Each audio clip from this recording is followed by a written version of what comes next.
there, welcome back to Life in K-Max. Today we have a very special guest with us, a fellow foster mom, Miss Dia. But before we start our video, we would like to say thank you to today's unpaid sponsor. Have you ever just wanted a warm cup of coffee with some yummy cream? We have. So we would like to thank today's sponsor, Matt, for this coffee. Thank you, Matt, for this coffee. You are very welcome, ladies. Anytime. Today, we are going to do a video of our most asked questions concerning foster care system, why do you foster, all the things. So, what we can do is probably say, like, this is our experience. So, Dia has her experience. We have our experience. So, a lot of the things that we say are sometimes like related to what we've been through, but it may not necessarily be what you may experience or have experienced, because we're in one state and every state does them differently. So, you know, this is just kind of our experience in like a general, you know, I think sometimes we'll try to address, you know, for our case, this happened, but in other cases, this probably should have not have happened, however we want to word that. So, you know, your mileage may vary, and this is just kind of us talking about our experience with fostering. So, we will start with our first question. What made you want to foster? And that is kind of a loaded question, but I think for us, I know for me personally, I was wanting more children. Matt wasn't in the same space that I was in, but I knew our family wasn't complete. Foster care really wasn't on our radar. So a lady that I knew from the town we moved from, she reached out to us. You know, I think you guys would make great foster parents. Would you like to know more? And I did, but I was like, good luck with this one, you know, but they talked. She explained all the things, the trainings and everything that's involved.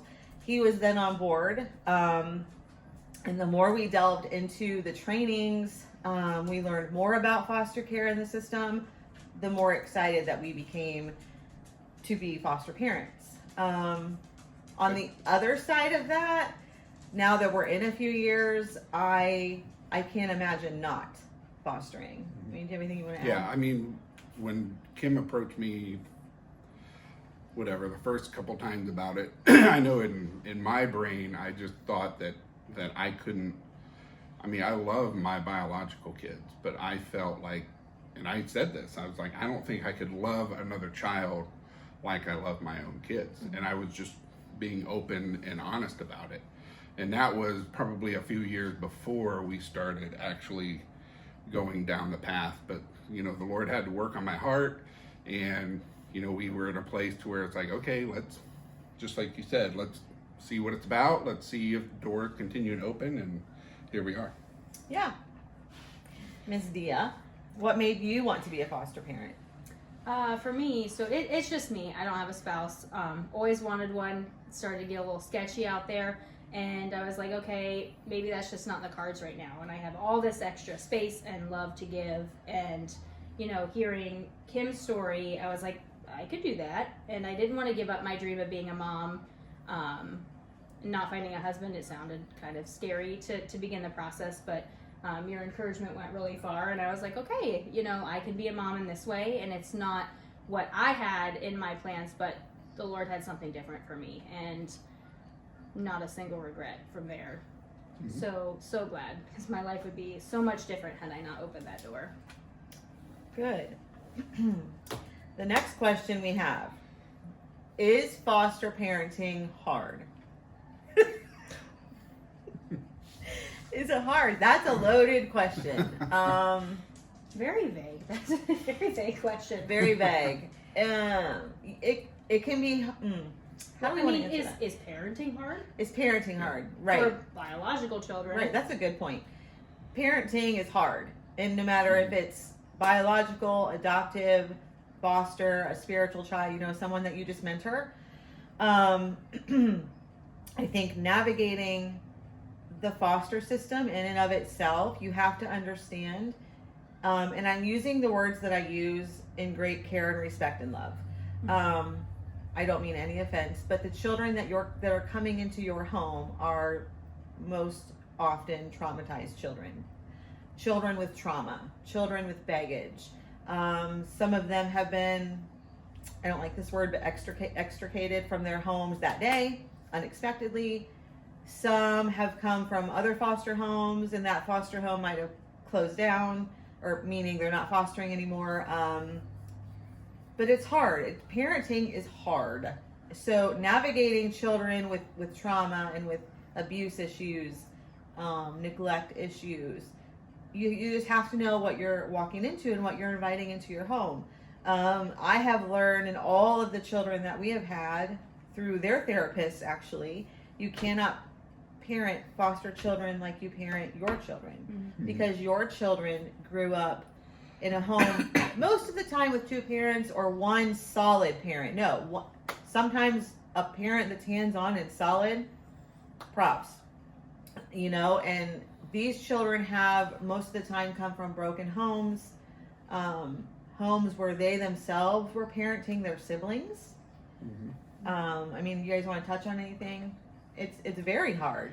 I think the one thing that I remember from our pre-service training, we had an excellent instructor. Her name was Miss Judy, and one thing that stuck with me was just like, she was just kind of speaking in broad terms. She said, you're not going to get, and she didn't use the word normal, you're not going to get average. an average kid that's going to generally listen to you and not have a lot of behavioral issues or not have a lot of, like you said, baggage. The reason they are in foster care is because they came from a very broken situation where they were being neglected, they were being abused. So you're not just like you're getting, let's say your kid has a friend from down the street. It's not like bringing in little Johnny from down the street and everything's for the most part hunky-dory. It's gonna be a lot of challenges that come with it, but a part of the pre-service training is just to kind of prepare you for that, because if you expect a certain thing, you're gonna get like culture shock big time. And I think that's part of the pre-service training, is just to get you to understand where these kids are coming from, because for the most part, I didn't grow up knowing any foster kids, I didn't grow up around an element where I saw the really bad broken homes. So it really kind of opened my eyes to stuff that I knew in my head. I knew that they were just how bad it can be. Yeah, how bad it could be, but it's different when you've seen it. So I think a lot of the pre-service training is to try to lay that groundwork just to keep you from getting, because there will be you might get some level of culture shock, just depends on your background. You have to reframe your entire way of thinking. And to add to it, I think too, like foster parenting can be very isolating, because when you don't have other foster parents to connect with, I don't want to say like regular parents, but parents that don't have foster kids and just biological kids, they don't understand that the same discipline isn't going to work, the same structure isn't going to work, because they have so much trauma that their world looks different, and then you have to meet them there, and they may be responding from a place of, it's not necessarily a tantrum because they don't want to do it, but because they don't know how. They've never been taught. They've always been left alone. They didn't have a coat to put on before, so they don't even understand the meaning of that. Even very basic things become very big things, and other parents don't understand, and that's one of the things I hear the most from foster parents. I don't know about you guys, but like, thank you for understanding. Nobody else gets this. Right. Good answers. Our next question: what is the best part of fostering children, being a foster parent? I mean, it's got to be rewarding to know that no matter how long they're in your home, you are impacting their life in a positive way. My experience is a little bit different, because my first placement is going to be my forever placement. So, of course, the most rewarding part for me in this is that I get to keep them forever, and then help them overcome these challenges from being in foster care, from being removed from their family for years to come, where with the temporary placements, that probably is a little bit different. Yeah, same. We are actually adopting our first placement as well. And I love that. I think the best parts, when I personally look back at the children that have been in our home, whether as foster placements or as respite placements, I'm not focused, to be honest, I'm not focused on the hard things or the I don't like to use the word bad, the sad things. I'm always focused on the good things. And like, I know when we signed up to foster, you have to fill out this form where you kind of check the box of what you will not take in your home. We said no autism. We said no ADHD. We said no teenagers. What else did we said no, but tell God what you won't do, and then He'll be like, really? Let's just see. We've had all of the above.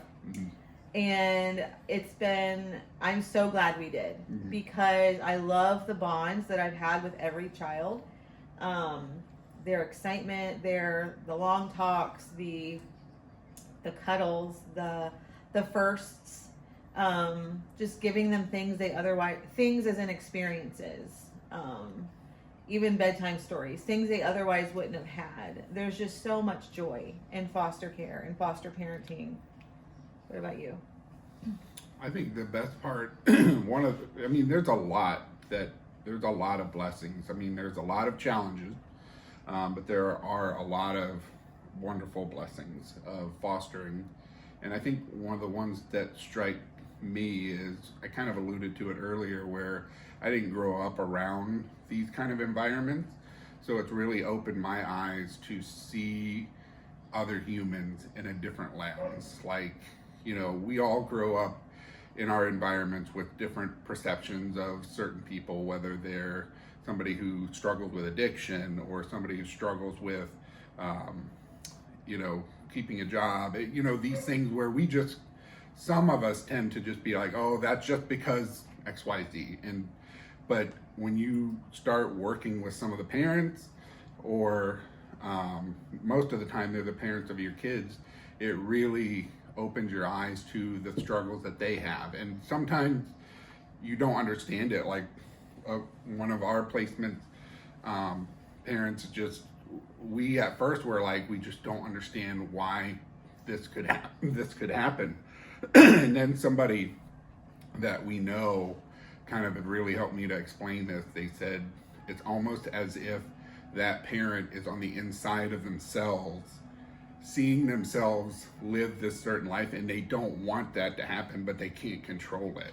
Now, we all know that we're all accountable to some degree, but when you struggle with addiction, it changes everything. So it's helped me to really understand the people in those situations, and it's given me a lot more compassion for them, where before I honestly didn't. It was just, oh, that's just because X, Y, Z. So it's really taught me to really look at other people and really have more compassion about what they may be going through in their life, and not just parents, the bio parents of our foster kids, but anybody in general. Because I think we all tend to kind of just see somebody and we kind of make quick judgments or quick perceptions of what we think the situation is, and it's usually not the case. And touching on the parents, I know in our case, for our first placement, we have a great relationship with Mr.'s bio mom. We call him Mr. on the internet. She has been clean for well over a year. She's never been inappropriate. She's never crossed a line of prodding too much or asking for visits or phone calls or anything like that. We have a great relationship. And she's actually been there for me when Mr. was struggling with some things. She's always there to send a picture for him or answer a question, fill in some blanks. And that's something else we learned in class. You're part of a village now. You're a team with these parents, and you're not always received well.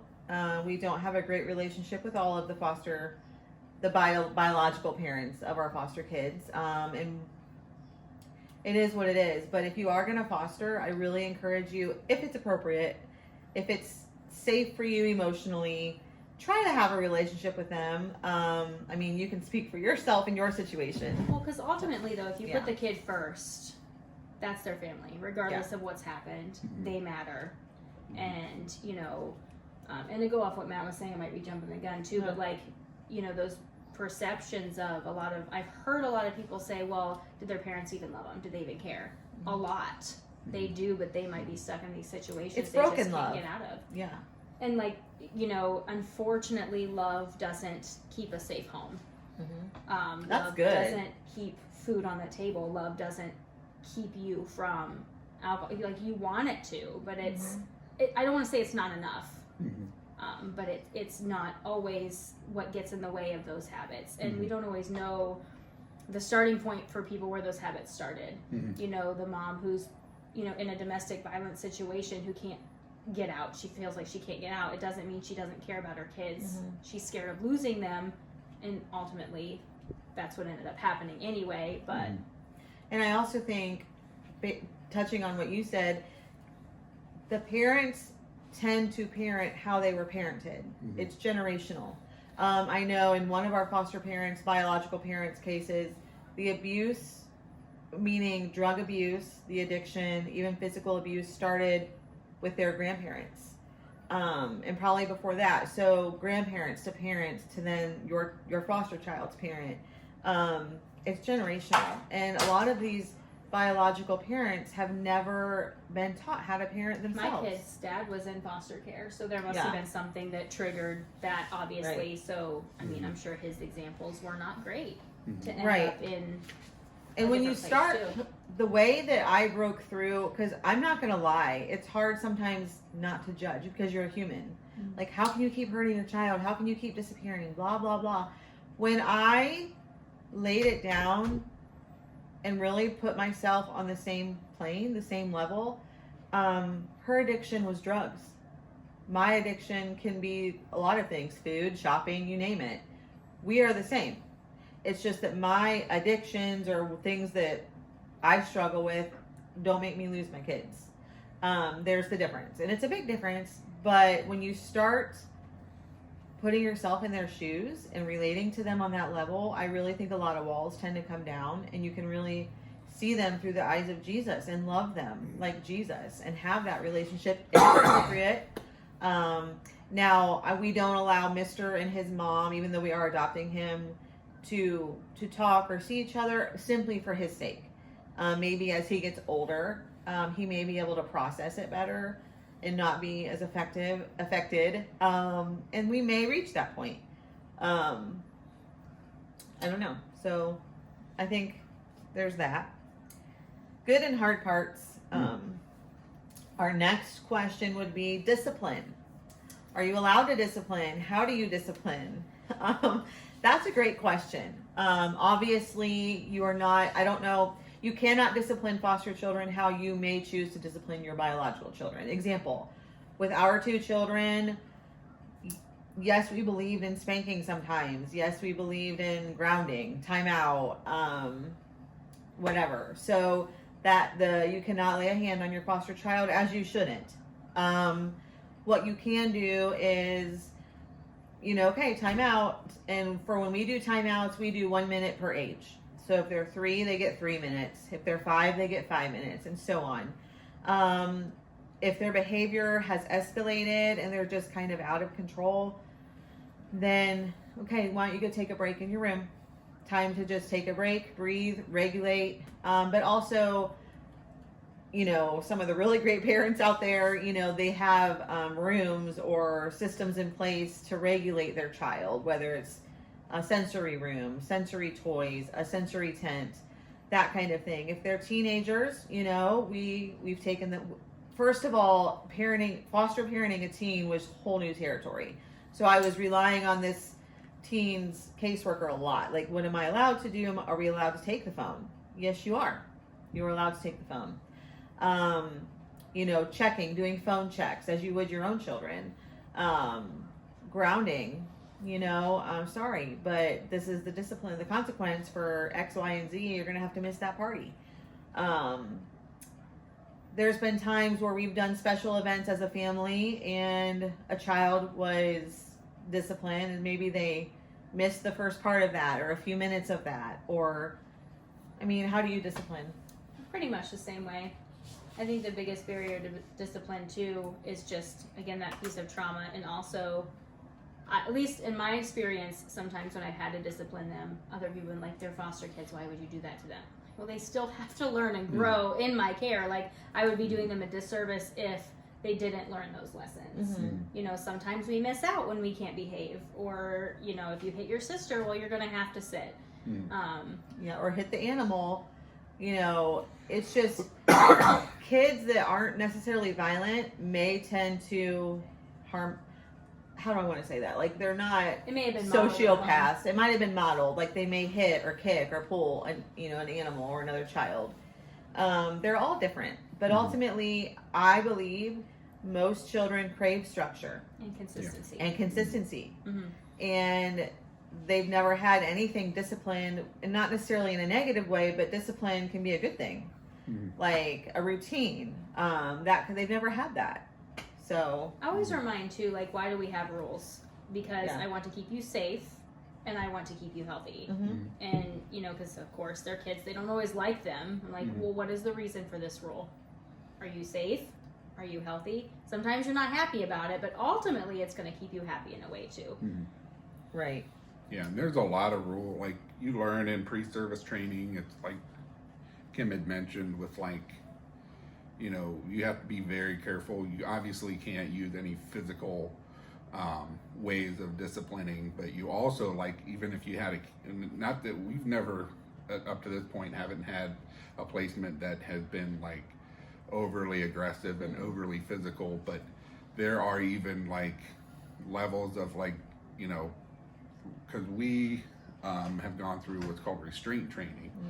Now, unless you've gone through a specific restraint training, you're really not allowed to, you know, like, even just to put your hands around them to, like, the rules are very, very strict. And so it's really good to just talk with your agency, your caseworker, just to, you know, if you see some things that you might escalate, you might want to really understand what you're allowed and what you're not allowed to do, or what other kind of training or classes you can take to be able to handle that kind of thing. You'd be really surprised what you're not allowed to do, which is pretty much everything. Like, we hadn't had the restraint training, but even after we had the restraint training, there are very, very limited cases where you're allowed to use that restraint.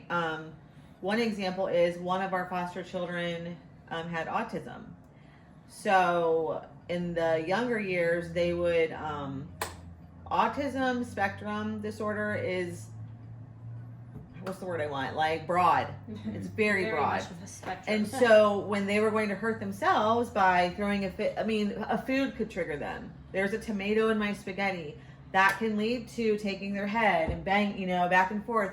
And what I did was I just took my hand, because there was a windowsill there, and protected. And my agency was like, that was exactly what you should have done.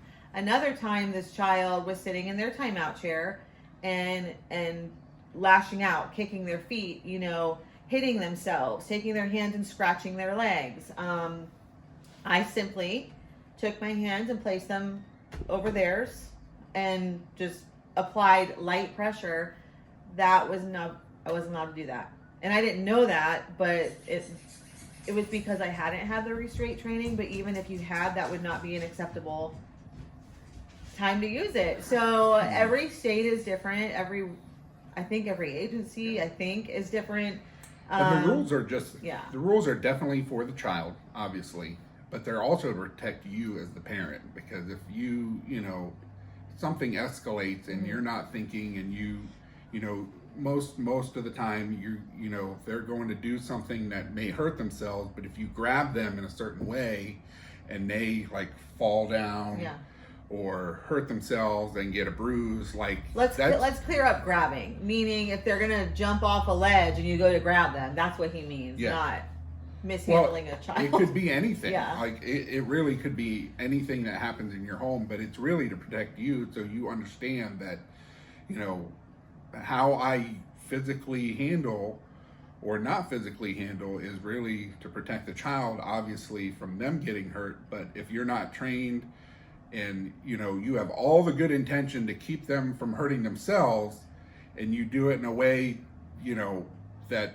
they end up slipping and falling and hurting themselves a different way, but it's not as bad as if you would have let them go. It's not like they'll get yanked out of your home, but the state could come in and be like, okay, what happened? You know what I mean? So it's really there to protect the child, but also protect you as well. But there's also, you write out reports. So their agency, so when a child comes to you, in our case, because we foster through private agencies. So for example, I'm just going to name a city, Dayton. If we get a call, this child is coming from Dayton, then they have their agency there. We have our agency. So between the agencies, and usually a child has a guardian ad litem.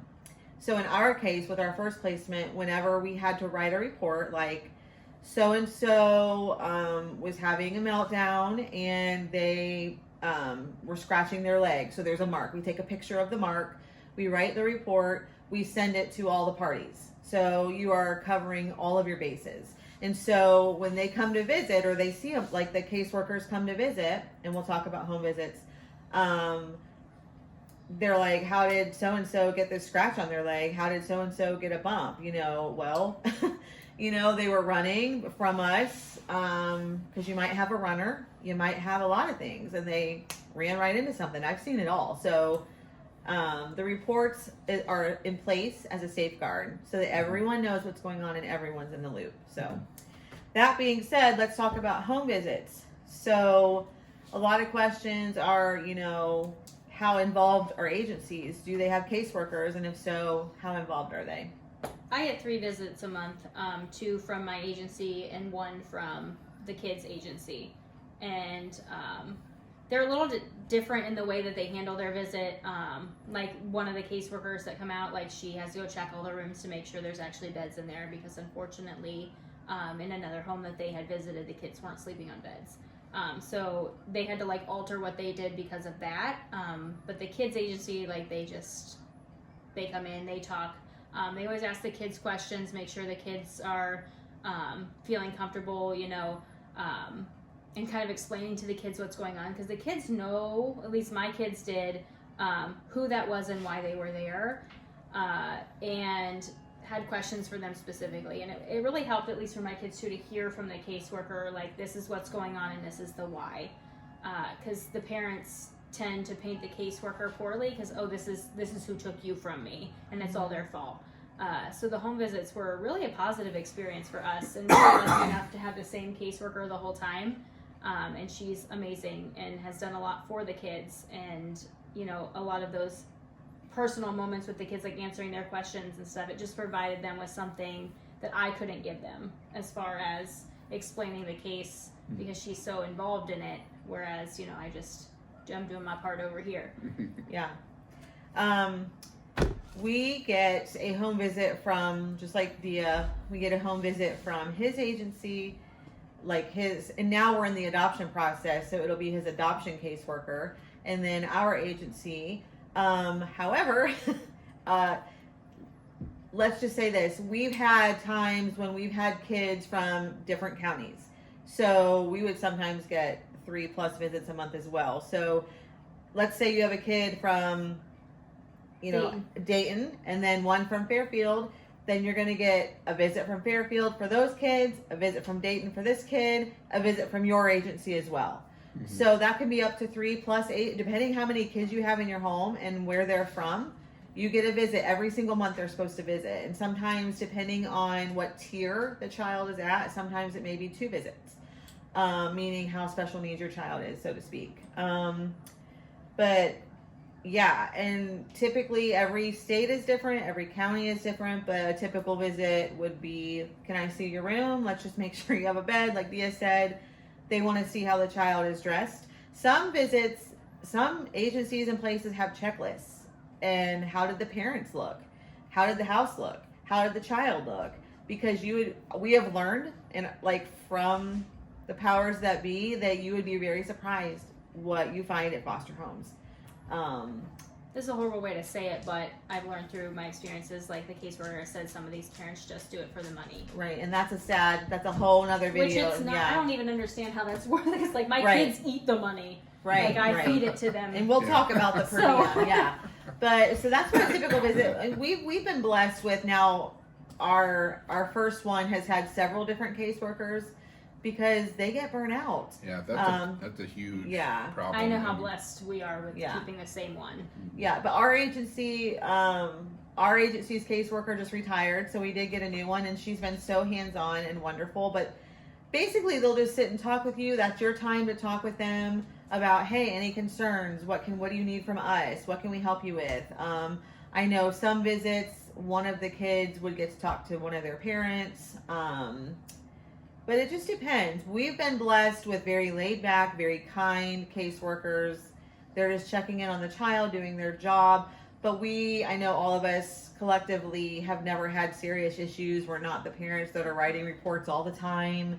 Having all these needs, we're pretty chill as well. So it really just depends on your child's circumstances, your agency, the agency the children are from.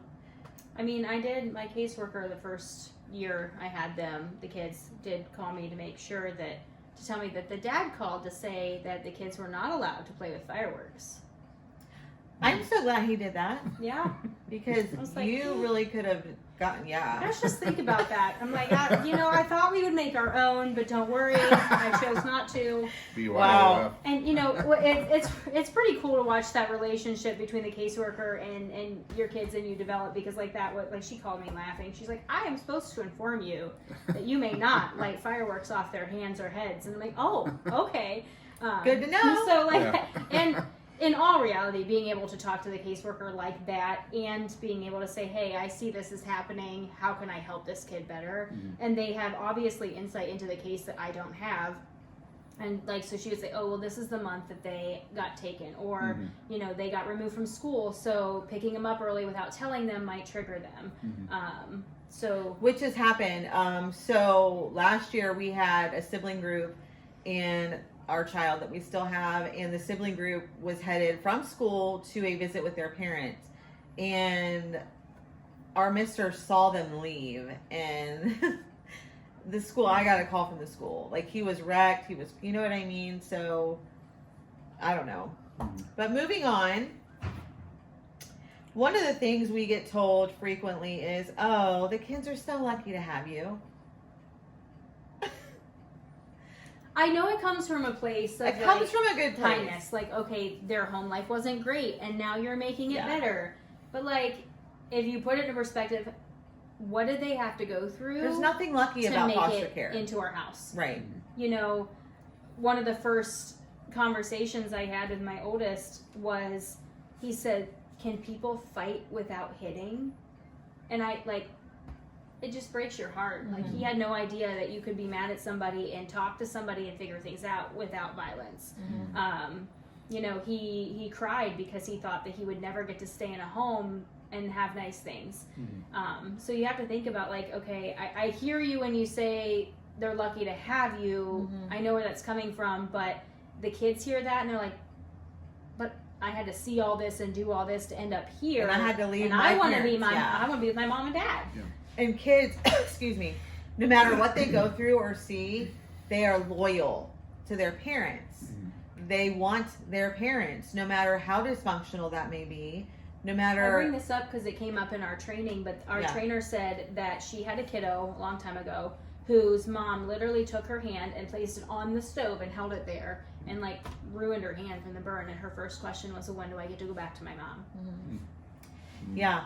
So that's what these kids know. That's what they crave. No matter how good they have it, they're always looking back over their shoulder.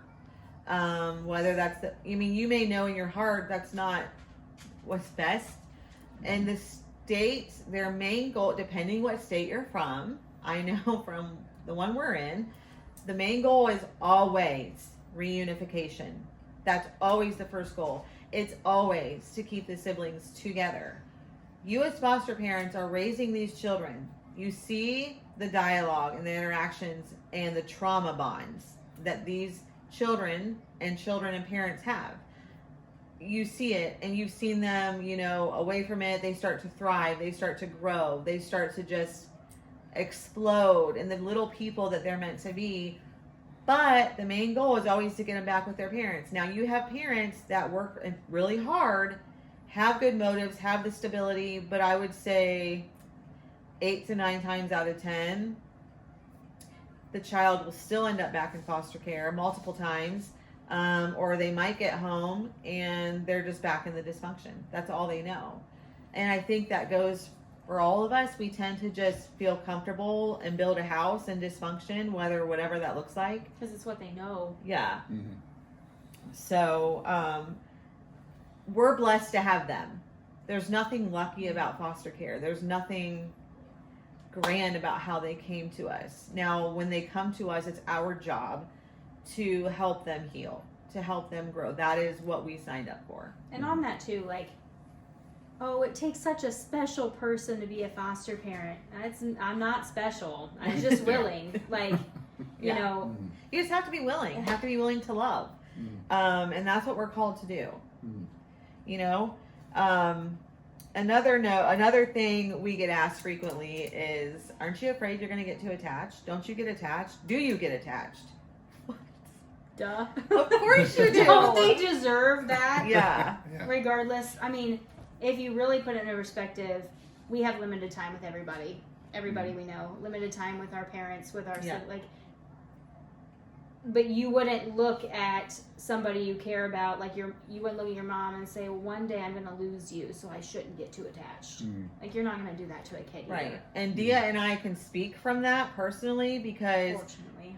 we each lost a parent a year apart, almost to the day, within weeks, while we were foster parents. So navigating that and then having to put on a face for your kids and be strong for them, like, she's right. I mean, everything she just said is correct. And if you are in it for the correct reasons, you're going to love these kids. I will tell you,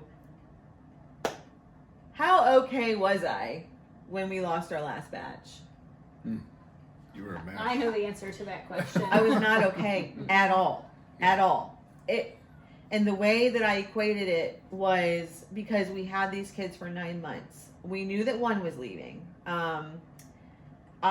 You will bond with all the kids on different levels. Some you bond with very tightly. Mm-hmm. Some, you love them all. Yeah. But you just bond really tightly with some. And this one that I had bonded with, it was like carrying a baby in your belly for 9 months, having the doctor take it from you at birth and leave and never see it again. Like, I cannot explain the grief that I went through for months. I woke up, he woke me up. Would you not do it again? And here I am. Where's my next one? I've been asking, when are we getting our next But one? knowing what you know, would you have taken them? Yeah, I absolutely would. Because it's not about me. But we like to think, all of us, that we're all in foster parents. We're all in. We don't hold back. We give them our love, our time, our resources. We give them the things that we always had or things that we always wanted to have. Not just things, I mean like experiences, family dinners around the table, or dinner in general. I mean, seriously, because we've had kids that did not have enough access to food or didn't have access to enough food and would eat until they threw up. You think that happens in third world countries? Happened at our table.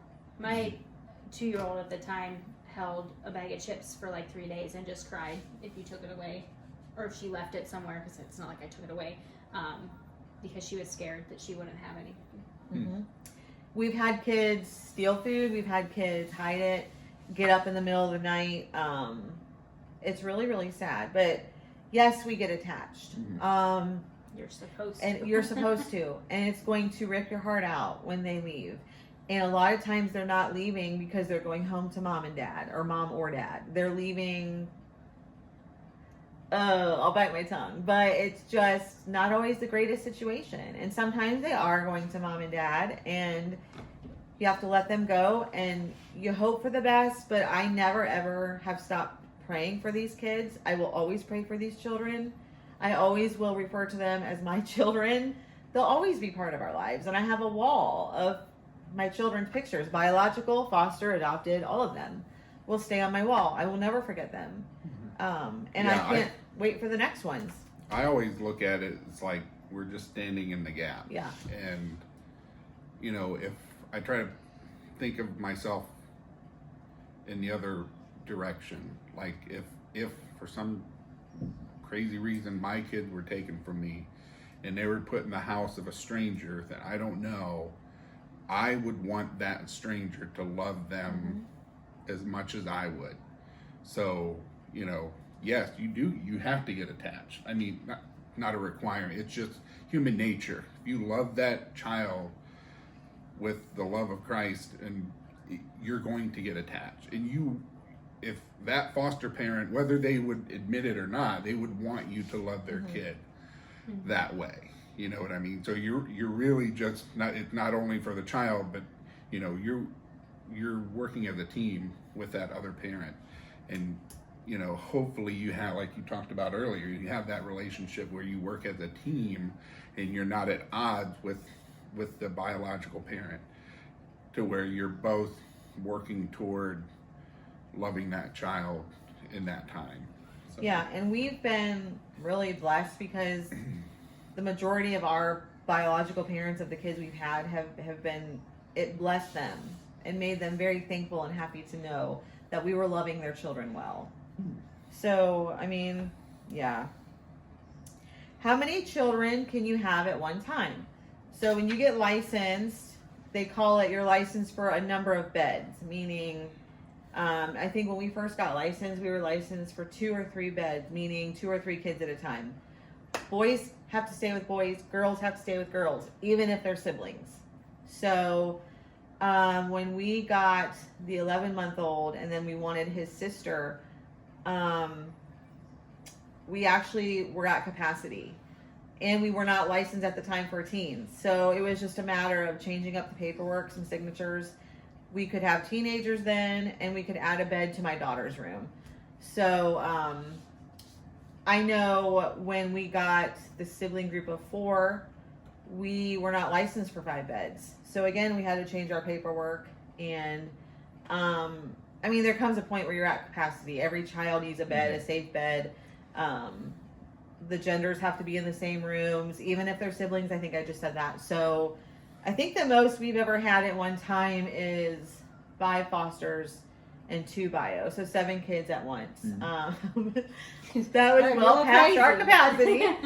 Because it just depends on the children's needs. If you cannot care for them as they need it, then you know, it's time to call your agency and say, what can we do?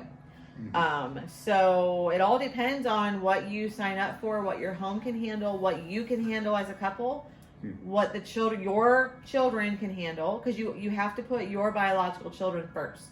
What toll is this taking on them? You know, so how many have you had at one time? Oh, I went from 0 to 3. They just hit me right out the gate. She got 3. I can't imagine starting with 3. But I did have respite and had another one. So there were at max 4 in my house. But what's weird about the rules is, like, I don't know, it had to have been the same. The first year you're only allowed 2, but if you get a sibling set, they don't count them that way. Because obviously I got 3 right off the bat, and they're like, okay, yeah, that's enough. But if I were to have, I guess, like, if they maxed out at 3, and you would have gotten 1 kid and then a sibling set of 3, they still would have allowed that. So it really, I guess, just depends on the agency and what rules they abide by. Yeah. A big question, how do you afford it? I can't afford to be a foster parent. Yeah, you can. You get a per diem. So every county, every state may be different. It's different everywhere. And we are a private agency. So, and also it depends on the needs of the child. So your per diems could vary, and I'm not going to throw out numbers because it's all different. It could be literally all over the map. all over the map. So it's not And even she's worth got giving a children number. that have different per diem levels. We had children that had different per diem levels based on their needs, and I was driving them to therapies and all over the place. And so you can't afford it because that money is supposed to go towards the children. Mhm. And it does. Experiences, clothes, school tuition, depending on where they go to school. You just have to find out what's covered and what's not covered. And what your agency can do. Because, like, my Right. agency provides transportation, which has been huge for me. Because their visits were an hour and a half away. Mhm. And that was really hard. So eventually they picked up the transportation to visits so that way my kids could go during school and I didn't have to leave work to do that. Mhm. Yeah, and your groceries budget will increase, but you have that per diem, and Yeah, It's yeah. more- It's definitely good to ask your agency anything that they can help you with, because I've heard of some agencies where they will provide, like, usually it's if you're with a county and within that county, that if you have like daycare, preschool level kids, that county may pay for their preschool or their daycare, and that wouldn't come out of your Yeah. per diem. It's all over the map. So It really the is. best thing to do is ask questions. Yeah. And you have to, like, I know I used to be like this, but not anymore. I will, and it's not like you're just looking for something all the time. Sometimes there's resources out there for you and you have no clue. Because you could have, like we talked about before with turnover of caseworkers. You might have a caseworker that's only been doing this 6 months. So they don't know and it's not their fault. They're just learning the job. They don't know of all the different programs that are available to you. Mm-hmm. So, if you get a caseworker that's been doing it for 10 plus years, they are a wealth of knowledge. But if you get somebody brand new, you've got to be asking questions, because there might be something there that can help you with, like, transportation or childcare or whatever it may be on top of your per diem that Yeah. you get. And I hate to say it this way, but sometimes you might need to push a little bit. Be like, I know you said you don't provide this, but what else can you do? Because I had to do that for one of my kiddos who needed therapy. You said you provided transportation. What about to here? They're like, no. I'm like, well, he needs it. And I kind of pushed a little bit, and they're like, okay, we'll help, because ultimately you're the one advocating for these kids. Yeah. Advocate. That is a beautiful word. You are their biggest advocate. Advocate for what they need. Advocate for therapies. Advocate for, I know, for example, one of our children, they came from a county 3 hours away, and they wanted weekly visits, and my agency was like, not happening. So we compromised every other week. We met halfway. So I did drive, and I was happy to do that. And then we would also do FaceTimes. I know, like, one time I bought a weighted sleep blanket, a sleep sack for one of our younger, just baby toddlers. I didn't think anything of it, and I was just telling my agency about it, and she's like, well, I would have paid for that. Send me the receipt. And that was like $80 that I didn't even think about it. And so I sent the receipt. They paid for that and I've since used it for other toddlers that I've had. So it's just for kids with sensory issues, and it really helps. So see what they're willing to buy. I know our agency advocates for us. Also, find an agency that will advocate for you. Like, our agency knew we had all these special need kids, and she reached out to us and said, we're going to apply for this grant, and it's going to give you this much money that you can use on anything you want for the kids. Therapy, horse therapies, sensory needs, cheerleading, gymnastics. You could use it for anything. You just had to give receipts. You don't just get it. You have to give receipts. But that was such a blessing. And we were able to provide so much for them. So, yeah, that's that. One of our last questions is how can I become a foster parent, and can you adopt your foster children / how does that work, or what does it cost? So I'll go first. You can, there are so many agencies everywhere, private, public, stay, there is such a need for foster parents out there. And if it's always been on your heart or you can't stop thinking about it, there's probably a reason for that. These kids need you. And you can get an age range from picking up from the hospital all the way to 17 until they age out. There are many kids in between that. There are high needs kids, low needs kids. Just a reminder, everyone coming to you, one of our kids, it was just neglect. And I say just neglect. I'm not trying to negate that. But meaning it was neglect versus severe abuse. So he didn't come with a lot of trauma, but that's not to say as he's gotten older, he's having emotional times. Yeah. He's realizing, well, did I come out of your belly? Where did I come from? Why didn't they want me? Which that's not true. They did want him, but you're navigating a lot, no matter what the circumstance is. So, go ask your job and family services. Try to find a foundation or a network or another foster parent that's near you that can get you connected. Like, that's how she got connected, because I was just trying to get to know her better. I was tired of going to all the visits alone. And it was nice to have someone to talk to. She's always wanted to be a mom. It was talk a lot. No, it was the perfect situation, and she got her forever children out of it. And yes, you can adopt foster children. But you can't go into it thinking that you will. Right. Like, we went into it, I know one time, the one who didn't want any more children, we were on a walk, and he's like, well, what if we get attached and want to adopt? And I could have cried right there. I'm like, then we'll adopt. Which we had no idea it would be this one. It took us a minute to get there, but when I realized I can't imagine life without him, and he was up for adoption, I don't like to use the word dibs, but when a child, when the state takes permanent custody, PC, of a child, they will go to the foster parent first. Or when they know that they're going to take permanent custody, they will go to the foster parent first. Are you interested in adopting said child? Or children, and so they will always ask you.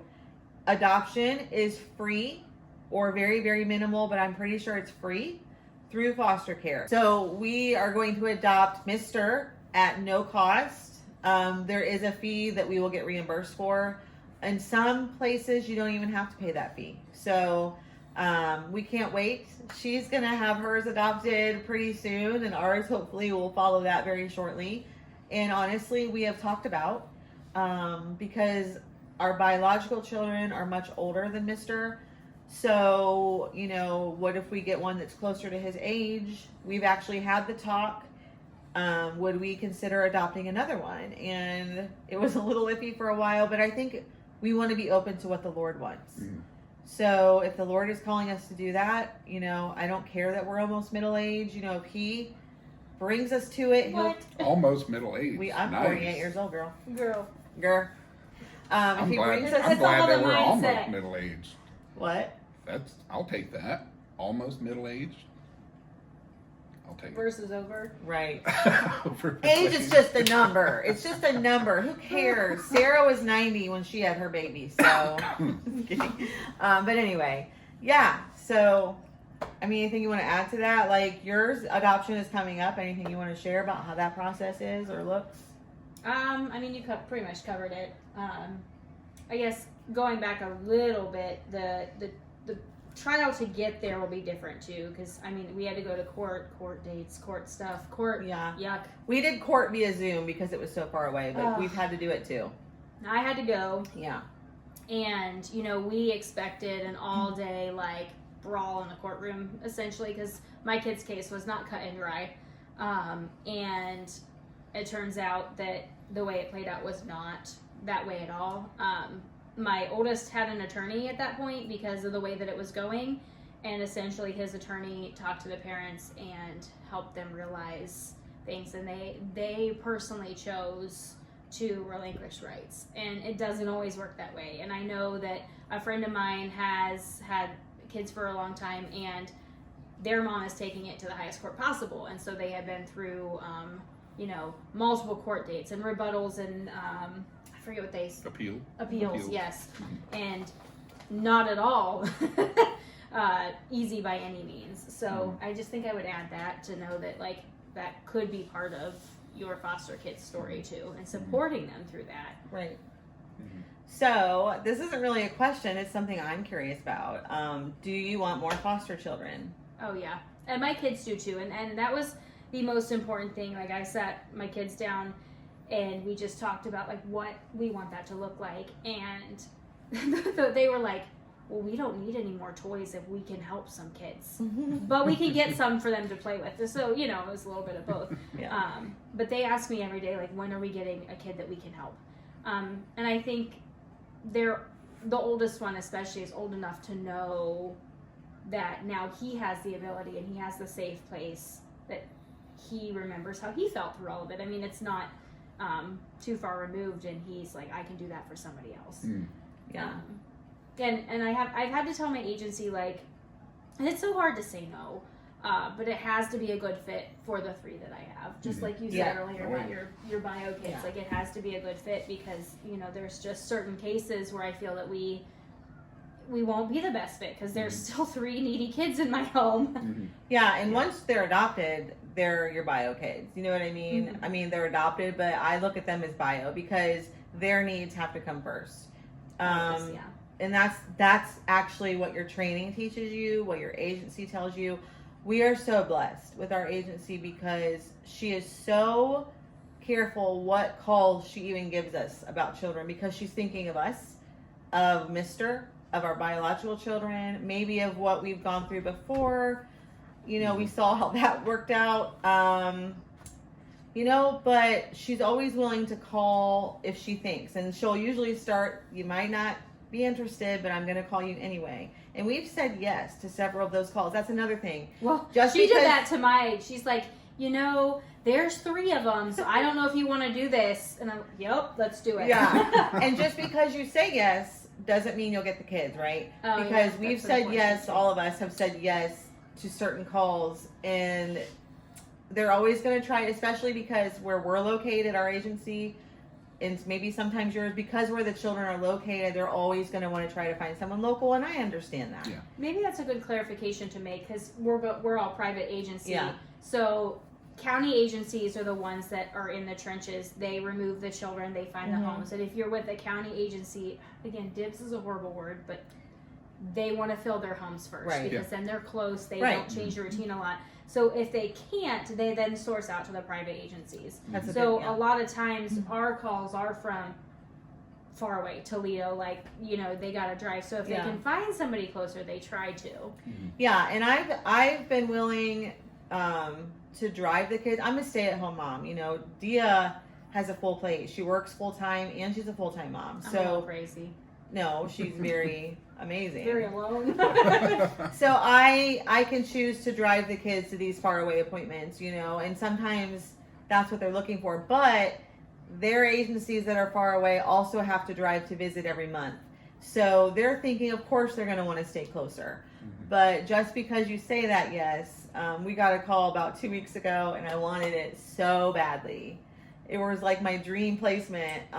But I always say, Lord, if you want this, you'll work it out. And if you don't, you'll close the door. And so they found a family closer, and that's okay. But do you want more foster children? I do. Yeah. Yeah. And I think every step of our fostering journey, I'm always the one lagging behind, because you're way ahead of me. Then you know I'm just slow. And usually we always talk together. Like when I get a call, if he's nearby, I'll put it on speaker and let him hear. Otherwise, I'll just go tell him. This last time, I was like, yes. I told her yes, and I'm like, Matt won't care. I'll tell him. And she's like, what? So I went down to his office and I'm like, I just said yes to 2 placements. And he didn't believe me. He's like, no, you didn't. Meaning, like, you wouldn't do that without talking to me.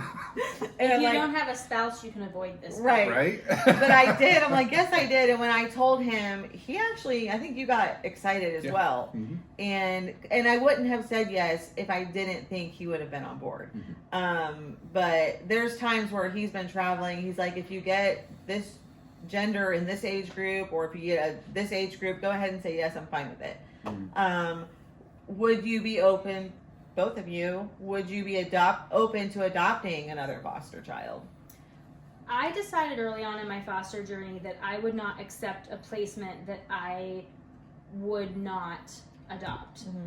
Because in my head, if I was going to open my home to kids, I didn't want to get towards the end of what their journey could be and look at them and say, I can't keep you.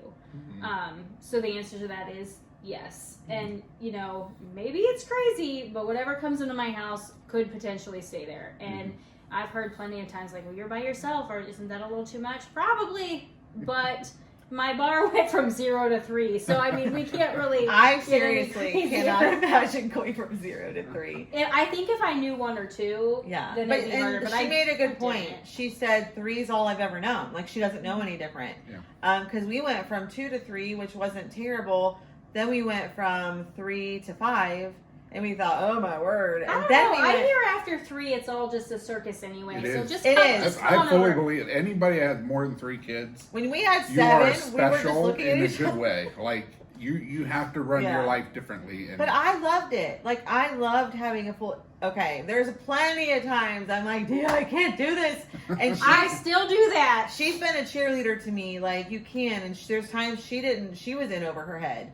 You are in over your head a lot, but when you navigate that and come out on the other side of that, it's so rewarding. But like, I loved making dinners because these kids are most of the children are so thankful. And there's times like when my mom, I'll just be honest, like when my mom was dying and we were trying to help them and take care of them, and you're navigating that, and then maybe your other children are having some minor crises. I wasn't making dinners every night. I'm like, you know, you're old enough to, there's something out there. It's hard. It's hard. See, I always had food. I want to grow. Like I want to clarify that. There was always food available. I'm going to note that. Yeah, right before For the caseworker. No, we always provide for our children. But would you consider adopting a sibling for Mr.? Yeah, I would. I don't know that I'd be willing, and that it's nothing against what you said. Yeah, that's your house. Yeah. I don't think that. I think it would have to be for me because I'm probably over analytical. It would have to be the right placement, and I mean, overall, yes, I think it would be good to have a sibling for our placement now. A lot of factors would have to fall into place, but I definitely would be open. Like I wasn't. I'll be honest. I wasn't open to adopting our Mr. now. I was a holdout for a long time. But I knew him. I knew him was scary regardless. Yeah, it's like, scary. I haven't had my own children, but I've heard from other people like it's, oh my gosh, I'm gonna have to keep this. Yeah. I mean, it's scary regardless. I admire that for you, about you, that you are really, because Dia is mom and dad, and I commend that. Standing ovation. But she has to think that way. Thank you, but I think for us, it's because we've had several leave, and we kind of knew that was coming. That was the goal. But just like your children's biological parents, they surrendered their rights. So did Mister's. But she reached out to me 3 days later, and she literally was like, "Please adopt him. He's yours. I want you to have him." Which I thought was so touching and so brave of her and so selfless of her. That was one of the things that helped my kids' bio parents relinquish those rights too. Like they asked me no less than 3 times, "Are you going to keep them?" Yeah, and that helped bring that comfort. Right, and so it just makes my heart swell with just love that he's even to that point, because we've had some healing in between. We've had several months to just regroup mentally and emotionally and physically, because we will never stop being all in parents. You know, we're going to do it again when we get that next call and say that next yes. We are on board. We are going to advocate. We are going to dive all in. But we're not going into it like, oh, is this going to be our next child? We're looking at it like these are our foster children. I don't really think that far, because we'll cross that bridge when we come to it. It'll change 800 times. Right. You know, one of our placements, it was kind of looking that way, that the state was going to take PC, but they didn't, and the kids are now back with their biological family. So, we're excited to see where the foster journey takes us. We hope this has been helpful. You're going to have a lot of editing to do. Yes. But we hope Any more questions? Drop them in the chat. And like and subscribe. I can't talk. Make sure to check out our sponsor. Non-paid sponsor. Thank you for the coffee. No. Like and subscribe to Life in K-Max, and we will bring Dia back. Who thinks she did a great job? Good job. 2 supporters, I'll take it. Thank you for having me. Yes, but if you have any other questions, ask us, comment, reach out to us privately. We'd love, there's so much we could talk about. So much. There's pros and cons, you know. You are not going to walk out of this unaffected. Yeah. Period. But it is a blessing. You will walk out of it making a difference. Yeah. And you don't have to be like, I know a lot of people that are like, oh, I couldn't do that. I couldn't do what you do. Or like yes, they look at us like we're on a pedestal. You can like, do it. I think we actually said that to some friends of ours. We were actually the ones asking, don't you get attached? Yeah. And we could never do what you do. And they would get frustrated. And then now that I'm on the other side of it, I'm like, yes, we get attached. And of course you can. Of course. Can you provide a meal? Can you provide a bedtime story, a cuddle, some love? Have you kept your children and animals alive? Yeah. Have you kept your flowers alive? I'm just kidding. You have done it already. Yeah. Right. I think there was like a long, like maybe the 90s, there was like an ad campaign. They were like, you don't have to be like a perfect parent to be a foster parent. Something like that. Like you don't have to be a superhero. Thank God that's not the bar. You just have to be, like you said before, willing. That's all it takes. This is the third video I'm going to say this in. I have a quote on my wall right there. You can't help everyone, but everyone can help someone. Mm-hmm. And honestly, if you're not wanting to foster, you can be a support system for a foster parent. Mm-hmm. You can provide a meal. That is a huge need. When we were drowning, just a year ago, babysit the kids. We had people step up. Here's a meal for your family. It was a cousin of mine who was like, go on a date. I'm watching the kids. I felt like I could breathe for a minute. It's such a blessing. Pray for them. Encourage them. I see you. I'm praying for your kids. One year at church, we had a man that we hardly knew at all, and he handed us a check. I want you to bless these kids at Christmas. And wow. We were so blessed just by his kindness. I will say, speaking of Christmas, most agencies will, if not all, they get the kids presents. I know our agency allots a certain amount for our kids, and then Mr.'s agency also gets him gifts. So they are very well taken care of. I mean, we still bought some stuff too, but we honestly had too many gifts to the point where we gave them in shifts, and Christmas lasted a little bit longer, just because sometimes it's too much. So I know our agency also, this is one of the special things that they do. She buys shoes for the kids every year before school. Every agency is different. I know most agencies will have a Christmas party for the kids. They'll do things for the families just to connect the families. I know your agency is good about that. But yeah, any questions, drop them down there or reach out to us. We hope you've enjoyed this. This is going to be a longer video. If you want to listen to it as a podcast while you're on the treadmill or something, then you drop your phone and hear Matt talking from underneath it's fine. Yeah. Not speaking from personal. We hope that you've enjoyed this video, and we hope that you've learned a lot, but we hope that you've been encouraged. And right now, what you can do is start praying for these children and their families. Don't forget to pray for their families, and don't judge, because I will admit, I will raise both hands. I judged, and that was not a good choice, because there's no place for judgment. We are all human. We need to support each other, and we need to be a tribe, a community that encourage. You've got this. You can stay clean. We're rooting for you. If they get the kids back, we're here for you. We'll support you. So anything else? Nope. I think that covers it. All right. Until next time. Thanks for joining us. Thank you. Au revoir.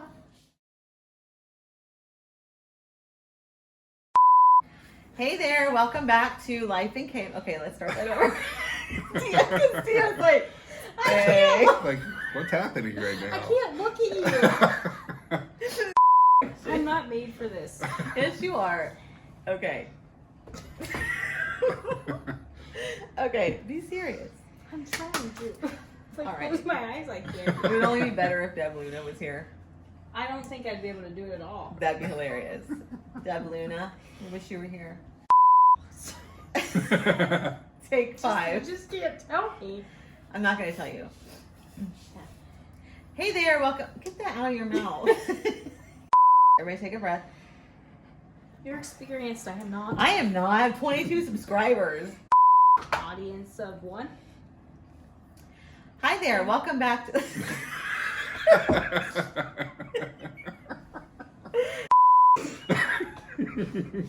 You have to put that in the video. She knew we were going to do it. The way that you just went with that. I knew he would. All right. And what made you want to foster? Dia? I'm just kidding. I was just wanting actually more kids. I wanted to either adopt or I wanted to just go the natural route.